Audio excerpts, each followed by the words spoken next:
There is a special place in Chapel Hill, an historic neighborhood on Gimgle Road that comes together every spring for one, well, two special reasons. Producer Carol Jackson has the story.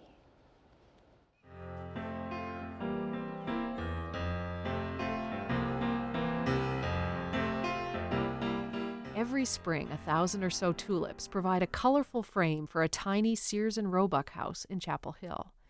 The owners welcome friends, neighbors, anybody who wants to breathe in the lush sights and smells. What might surprise you is who manages the enterprise. I'm Barbara Stiles, and I'm 99 years old, doing well. I'm Bernice Stiles Wade, and I'm 99 also. The sisters have lived together and gardened together since 1978. Bernice and I grew up on the high desert area of Arizona, and we had wonderful wildflowers all over up the hillsides.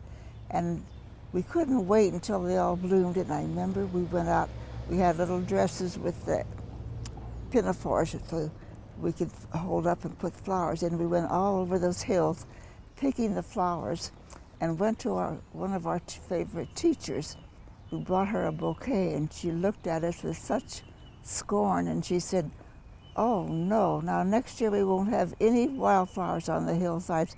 You've picked them all and they can't seed themselves again." Well, we learned a hard lesson right then and there, not to pick the wildflowers, but to encourage them. Bernice told me her love for tulips began in the 4th grade. The children had to draw them in art class. Seeing that tulip, and from then on, it seems to me, I just was fascinated with tulips. So, who knows? Bernice and her husband moved to Chapel Hill in 1944. Much of what is now a garden was a driveway. There was also an overgrown Victory Garden. It was an eyesore. We were able to get Richard Fikes, who lived over on Merritt Mill Road across town, to come with his mule and a wagon and a hand plow, and he went through and plowed up the whole yard. That was the start of the garden. The gardens have always been a priority, but as the twins age, they need more and more help. That's where their neighbors come in. Around Thanksgiving, the sisters invite neighborhood children to a party. The adults teach the children to plant bulbs. And in the spring, there's another party to celebrate the flowers. Evelyn, you say hi. Say hi, Miss Bernice. Say hello. Aren't you beautiful? Can you show her your tulips on your dress? It's only about 6 years that we've been having children plant the tulips. So the last 5 years have been extra special because we finally had lots and lots of children in the neighborhood. 29 by now. We expect 3 more by next spring or next planting time. And we invited a few friends, special friends, to bring their children by. Those are not tulips, okay? We were able to come for the original planting, and it's an exciting time because it's always a beautiful garden. So to be able to come back and see how they bloomed and to just kind of see the array of colors.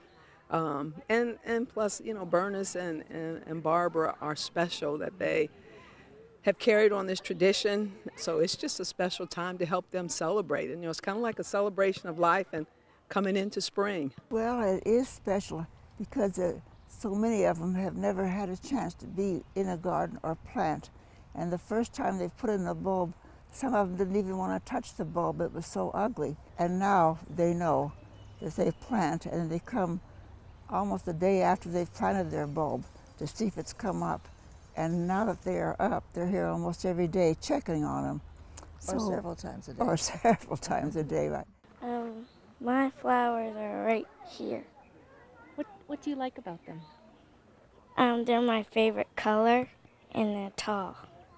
Did anything surprise you when you saw the flowers for the first time when they popped up? Yeah, how fast they bloomed. Yeah, that's a good one.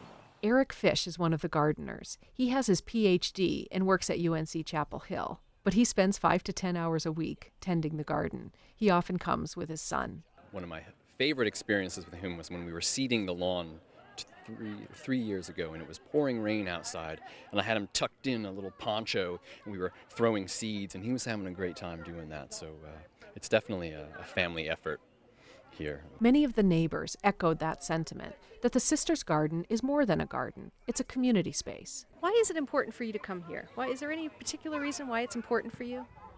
Well, I think it's really something the sisters are doing for us. It's really, they contribute a lot to our neighborhood and really the feel of our neighborhood, and it's really amazing that we get to sort of get together and contribute to this fantastic garden. It's really amazing that they give that to us. Next spring, the Sisters will be 100. Party plans are already underway.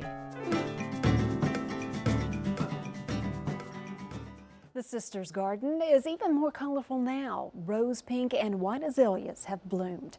This story is produced in cooperation with North Carolina Public Radio.